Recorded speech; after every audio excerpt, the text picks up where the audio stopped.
Selamat datang di Jasa Utama Kapital Sekuritas Cabang dan Mogot Jakarta. Saya Evan.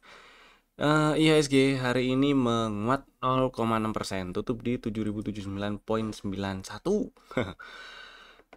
Menguat sih, tapi saya ngarepnya tutupannya kurang tinggi. Ya udah nggak apa-apa lah ya. Meskipun candlenya hijau, tutup di atas harga pembukaan, tapi candlenya masih lower high lower low, dan IHSG masih ada peluang untuk lanjut terkoreksi. Jadi tetap harus hati-hati selama nggak turun lagi, nggak naik ke atas 7531 dan tutup di atas itu, berarti struktur sejak September sampai sekarang masih downtrend. Itulah ya, kurang lebih seperti itulah. Kurang lebih faktor yang menghambat, atau apa ya, kok menghambat ya, ya boleh lah. Ada beberapa faktor yang bikin IHSG-nya ya tahun ini agak beda. Nggak ada Santa Claus rally, nggak ada, bisa dibilang nggak jadi window dressing gitulah ya. Beberapa faktor sempat dibahas kemarin di video yang sebelumnya, dan juga plus ada plus ada PPN 12% itu di faktor internalnya sendiri. Kemudian ada option pajak PPN 12% yang sebelumnya diumumkan di sektor jasa keuangan nggak kena, tapi ternyata kena. Tapi ternyata kena juga per besok nih, Januari. Jadi transaksi saham juga kena PPN 12% ya. Tapi untungnya di JUC ada subsidi dari bulan Januari sampai Maret 2025 ya. Jadi yang 1% dibayarin JUC-nya ya, masih oke lah. Itu ya, alhamdulillah. Kemudian satu hal lagi yang bikin agak apa ya, agak kurang enak, atau bisa dibilang kemungkinan di tahun depan itu market masih sirkus-sirkus mungkin, fluktuatif gitu ya. Si option pajak ini juga cukup membuat resah sih, karena kalau dilihat yang dikenakan itu kan salah satunya di pajak kendaraan bermotor ya. Pajak kendaraan bermotor di mana kalau misalnya di mana yang dikenakan itu ada BBNKB dan pajak kendaraan bermotor atau PKB-nya. Nah, BBNKB itu kalau misalnya eh, kalian beli motor baru itu auto kena tuh option pajak buat yang nggak domisili di Jakarta. Domisili KTP Jakarta atau di Jakarta itu nggak kena option pajak sih, tapi pajak progresifnya naik, lumayan naiknya. Dan itu memungkinkan atau membuat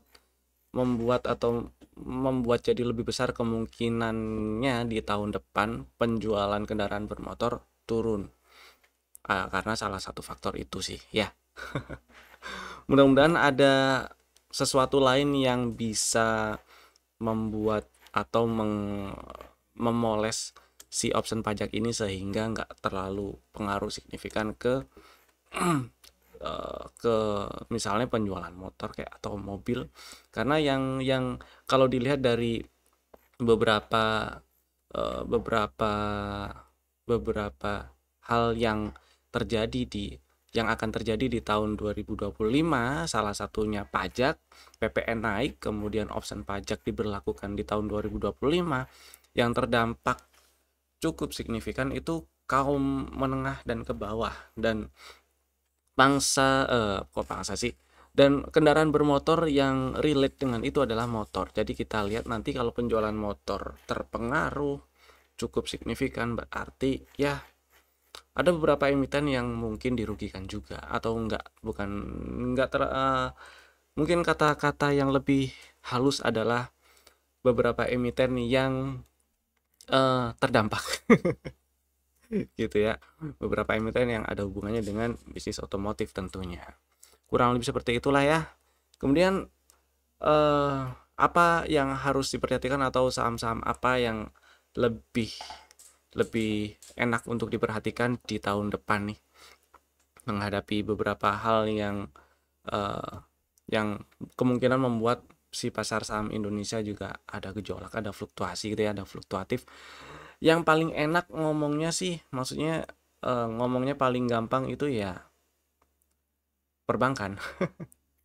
Maksudnya perhatiin saham-saham perbankan, perhatiin saham-saham perbankan yang terutama 4 bank. besar ya, BCA, Bank Rakyat, Bank Mandiri, dan Bank Negara. Perhatiin karena bagi yang lagi incer saham-saham banking itu tadi, kesempatan untuk beli di harga yang terdiskon lumayan itu ya ketika IHSG-nya terkoreksi lumayan juga. Nah, jadi ini adalah list kali ini agak berbeda dengan yang sebelumnya, karena yang sebelumnya itu adalah update dari saham-saham yang masih ada di dalam watchlist. Di dalam watchlist kali ini adalah saham-saham yang Bapak Ibu bisa perhatikan di tahun depan yang kemungkinannya yang ada kemungkinan atau berpeluang bagus untuk kasih cuan. Mudah-mudahan ya. Dan disclaimernya, ini bukan ajaan atau bahkan paksaan untuk beli dan jual. Ini adalah opini pribadi. Tetap lakukan riset tersendiri sebagai pembanding. Saham pertama, seperti yang tadi dibilang di awal, yaitu perbankan, BBCA. BBCA hari ini tutup melemah, malah merah, minus 1,3%. Seperti yang pernah muncul di strategi yang ada di rekomendasi sebelumnya, BBCA boleh ngantri buat yang udah punya barang dan mau nambah barang ya di tahun depan, boleh ngantri di area 9.200-an, karena dari beberapa saham perbankan ini BBCA yang strukturnya masih uptrend, masih naik ya. Level change of karakternya di 8775, jadi selama nggak tutup di bawah 8775 masih relatif aman. Jadi ini patut diperhatikan di tahun depan. Silakan buat yang lagi incer atau pengen nambah barang di dua area hijau ini boleh beli. Kalau buat yang pembelian terakhirnya itu nggak terlalu jauh dari harga sekarang, boleh ngantri di 9.200-an atau 9.300-an sih ya. Saham kedua adalah Bank Rakyat. Bank Rakyat hari ini juga melemah 0,5%, tutup doji candle, masih di area beli sih, area yang cukup low risk untuk dijadikan strategi dan taruh order beli. Kenapa? Karena di area ini stop lossnya cukup kecil kalau misalnya pengen beli, yaitu cukup kalau tutup di bawah 4.050 gitu ya. Jadi mudah-mudahan sih tahun depan BBRI kasih sinyal yang bagus. Kalaupun si BBRI-nya itu breakdown, turun ke bawah dan tutup di bawah 4.050 atau bahkan ke bawah 4.000 sekalipun, di sini ada area order block di time frame weekly. Ini ada area order block yang bagus di candle yang saya tandain, kemudian di area yang saya tandain. Kemudian kalau dipertajam di time frame daily itu bisa dapat dua area order block yang bagus. Nah, areanya ini nih. Area pertama di anggap aja 3750 ya. Yang kedua hijau yang bawah di 3580. Jadi strateginya di tahun depan kalau ternyata ke bawah 4000 si BBRI-nya, tungguin di 3750, 3750 yang pertama, area hijau yang pertama ya. Area hijau yang kedua di 3580. Gitu ya. Kemudian saham berikutnya ada Bank Mandiri. Bank Mandiri hari ini juga melemah meskipun candlenya hijau, melemah 1,7%, tutup di 5.700. Sebenarnya strategi atau view atau ulasan tentang Bank Mandiri nggak berubah dari yang kemarin sih ya. Selama nggak turun dan tutup di 5.500 atau lebih bawah, masih relatif aman disimpan atau bahkan dibeli di harga sekarang, nggak masalah sih. Kemudian kalau misalnya turun breakdown, enaknya gimana? Kalau breakdown ya tungguin di 5.000 atau sedikit di bawah 5.000 ya. Situ sih. Area yang di bawahnya sih yang penting nggak ke bawah 4.400 aja. Itu. Mudah-mudahan nggak ke bawah 5.000 berapa tadi? 5.000, nggak tutup di 5.500 atau lebih bawah. Ya kalaupun tutup di 5.500 atau lebih bawah, ya, tungguinnya di 5.000 pas. Kalau membal baru beli itu ya. Cukup kelihatan areanya di sini. Kemudian saham berikutnya setelah Bank Mandiri, perbankan lainnya adalah BBNI. BBNI masih di area beli sebenarnya, di area hijau-hijau ini area beli. Hari ini melemah 0,2%, meskipun candlenya hijau ya tetap tetap melemah karena tutup di bawah closing hari Jumat kemarin. Dan bagi yang udah punya barang dan niatnya untuk trading ya boleh boleh exit kalau tutup di bawah 4260. Tapi kalau niatnya beli untuk disimpan, nah ini tahun depan misalnya ternyata turun ke bawah 4200-an, incer di area hijau yang bawah ini di time frame weekly atau sekitar 3800-an situ ya, di bawah 4000 lah yang jelas, karena area ini adalah area order block, ada imbalance-nya, jadi memungkinkan harga mantul di area sekitar di bawah 4000 itu sih, 3800-an begitu. Kemudian yang berikutnya, kemungkinan sektor lainnya yang diuntungkan di tahun depan itu, ini dengan catatan jika suku bunga di tahun depan jadi diturunin ya, jadi sektor properti ada kemungkinan atau peluangnya jadi lebih besar untuk jadi diuntungkan gitulah. Dan ada beberapa saham yang bisa Bapak Ibu pantau di sektor properti. Pertama, Pewon pernah masuk rekomendasi sebelumnya, yaitu belinya kemarin itu kan ngantri di 394 ya. Hari ini sih nggak dapat barang.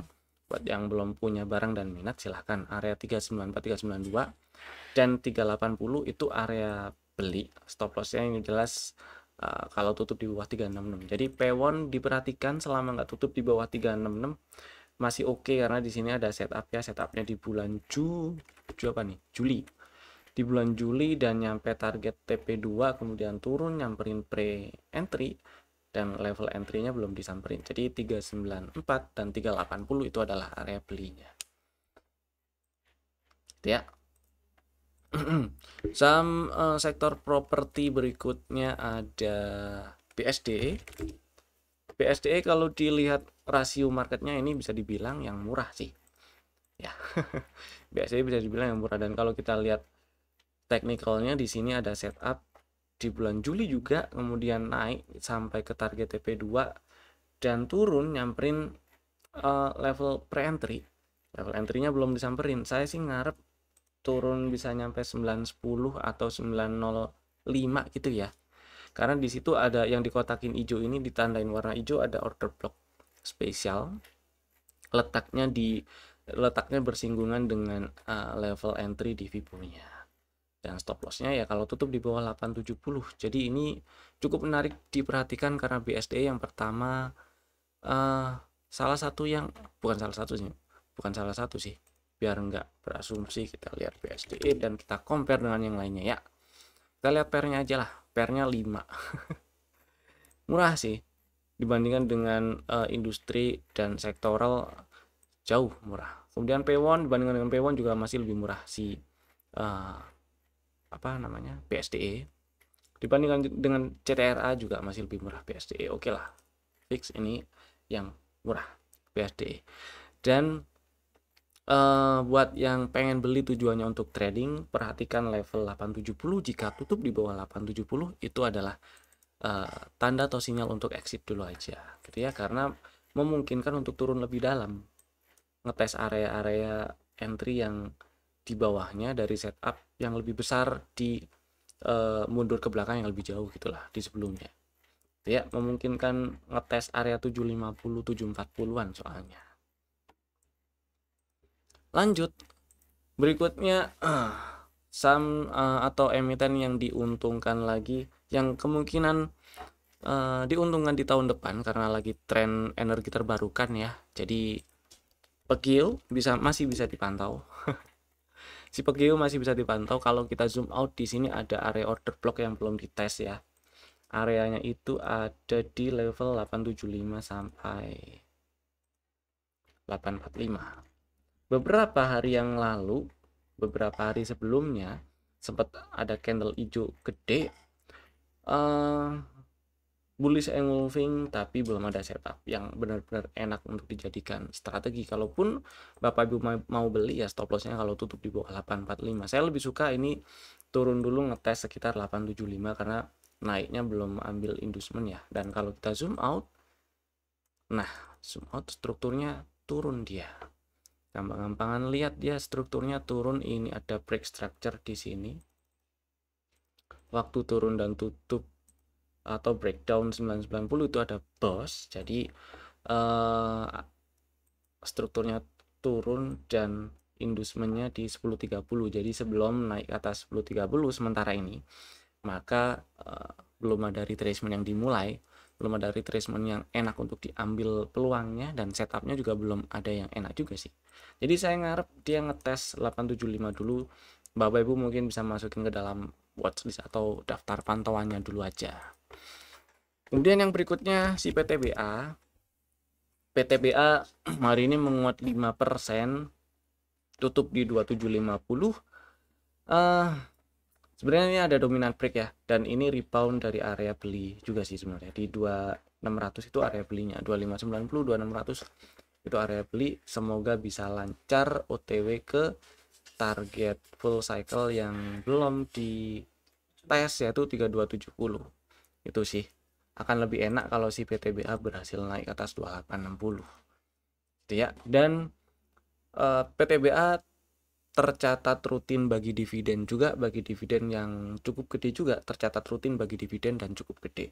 BUMN yang tercatat rutin bagi dividen dan cukup gede salah satunya adalah PTBA. Jadi ya masih bisa tetap diincar di tahun depan. Gitu. Kemudian berikutnya ada Medco. Si Medco memang lagi jalan turun beberapa bulan terakhir ini. Kalau kita zoom out, setupnya agak mundur ke belakang. Ada di awal-awal tahun terkonfirm setupnya kebentuk dan nyampe target TP2, kemudian turun nyamperin level entry di 1035, 1040, 1035 lah. 1035 udah disamperin. Selama Medco nggak tutup di bawah 980, ini masih relatif aman dan sudah ada bullish divergence juga. Mudah-mudahan cepetan naik ke atas 1170. Akan lebih enak kalau sudah berhasil naik dan tutup di atas 1170. Mudah-mudahan cepat. Kalaupun masih nge-swing ke bawah, yang penting nggak tutup di bawah 980, ini masih relatif aman. Itu ya.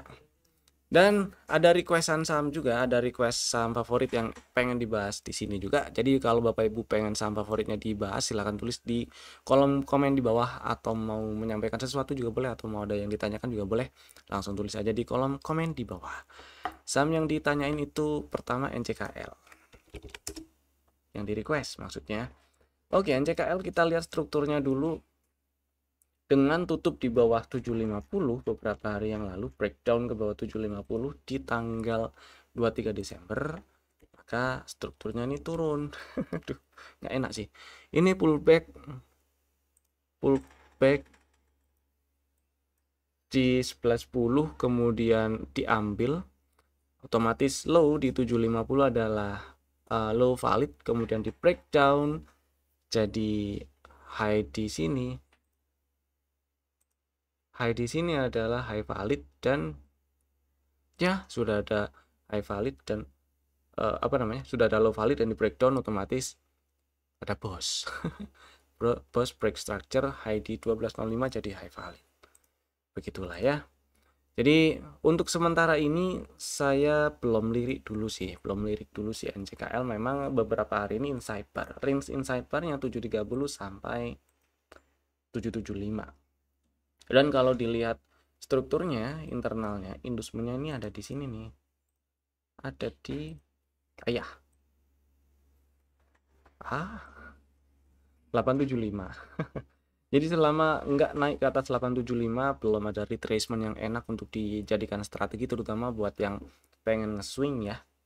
Dan belum ada setup juga, jadi saya masih tetap wait and see dulu aja sih NCKL. Terus ya, kalau masih kalau minat beli NCKL, dipantau nggak apa-apa, karena emitennya sendiri dia masih ada project ya, bangun smelter dan seterusnya gitu.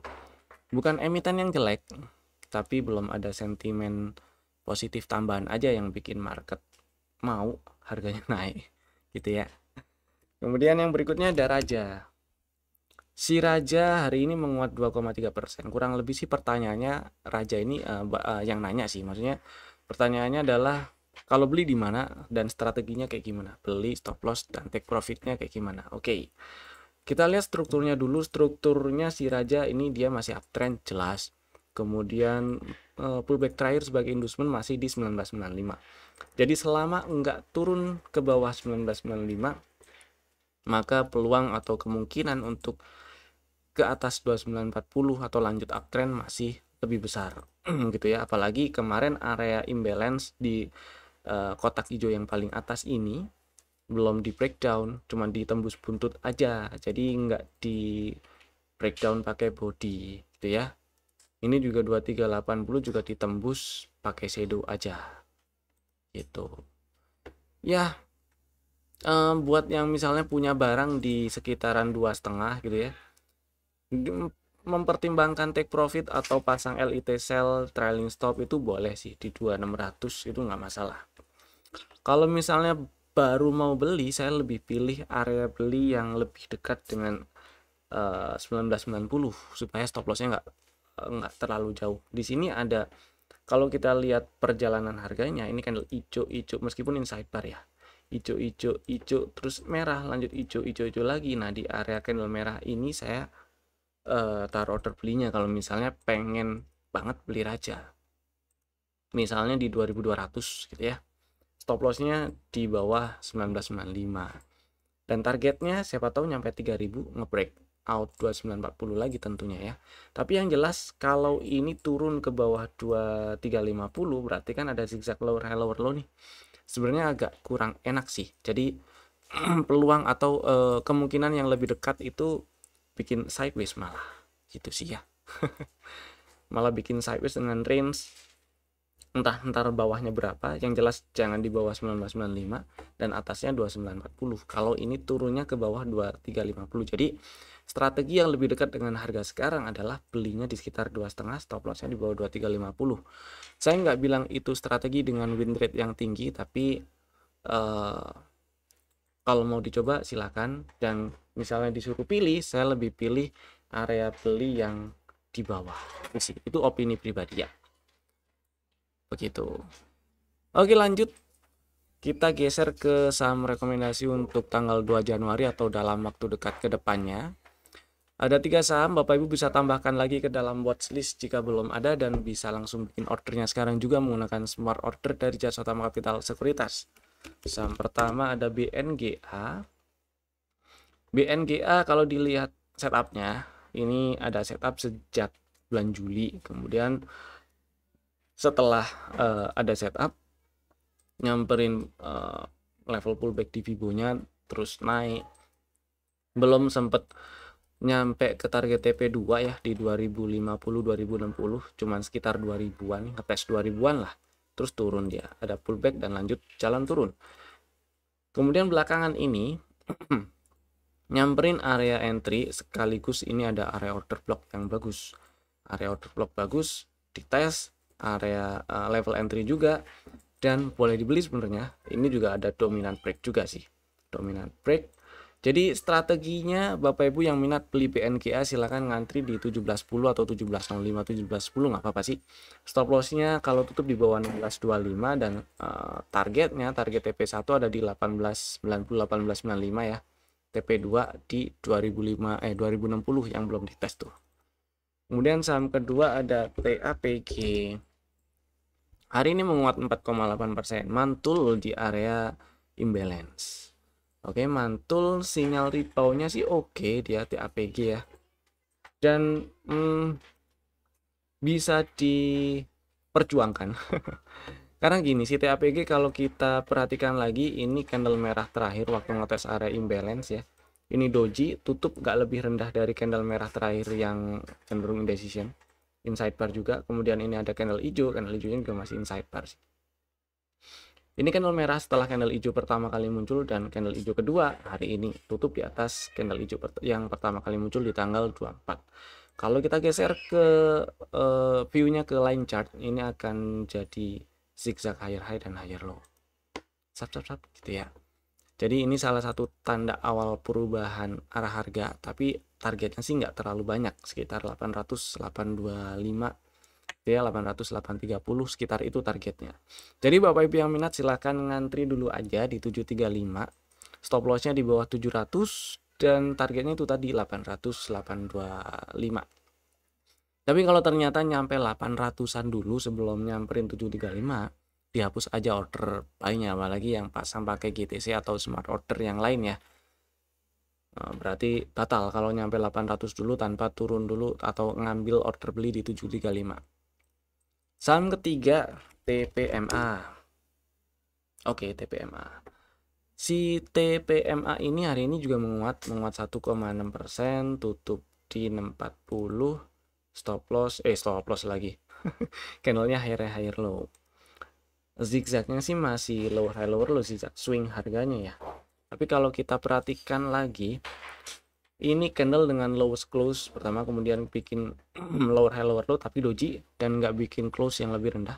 Muncul candle hijau, muncul candle merah, dan muncul candle hijau berikutnya. Candle hijau berikutnya di hari Jumat kemarin tutup di atas close candle merah terakhir, yaitu tanggal 20 ya, di atas 615. Geser ke line chart, ini akan jadi double bottom yang di breakout. Neckline-nya 615. Jadi strateginya TPMA ngantri di 615 aja. Stop loss-nya kalau tutup di bawah 570, dan jika ini saya zoom out, nah kelihatan range harganya ya. Jadi area resistennya di sekitar 750-an. Mudah-mudahan bisa nyampe ke sana. Jadi Bapak Ibu yang minat beli TPMA silahkan ngantri 615, stop loss-nya kalau tutup di bawah 570, dan targetnya mudah-mudahan lancar ke 7,5, 750. Itu tadi 3 sambilan kami untuk 2 Januari 2025 dan dalam waktu dekat ke depannya.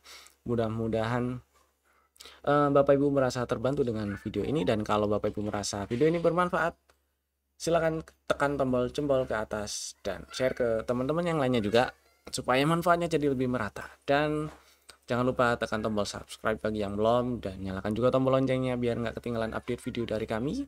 Saya Evan, sampai jumpa lagi di video-video kami berikutnya. Sampai jumpa tahun depan. Dadah.